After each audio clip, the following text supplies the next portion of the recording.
মায়ের কথা সিরাজ আমাকে নিয়ে একটা রুমে গেলেন।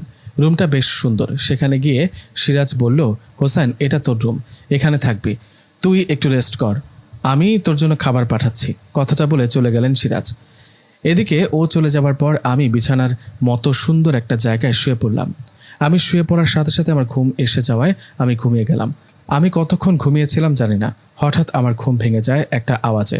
কে যেন আমাকে মিষ্টি কণ্ঠে ডাকছে। মিষ্টি কণ্ঠে ঘুম ভেঙে যাওয়ায় আমি চোখ খুলে দেখলাম সিরাজের বোন নূর আমার সামনে দাঁড়িয়ে আছে। নূরকে দেখে ওর দিকে অপলক দৃষ্টিতে তাকিয়ে রইলাম। এই দেখে নূর বলল, এমন করে কি দেখো? আমি বললাম, পরী দেখি, সুন্দর মায়াবী পরী। নূর বলল, কেন, আমাকে আগে দেখোনি বুঝি?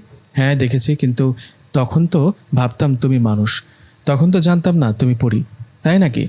এখন তো জানলে, তাই না? জেনেছি। তোমরা দুই ভাই বোনে আমাকে কি বোকাটাইনা বানিয়েছ? আচ্ছা, এসব কথা পরে হবে। আপনার জন্য খাবার নিয়ে আসছে।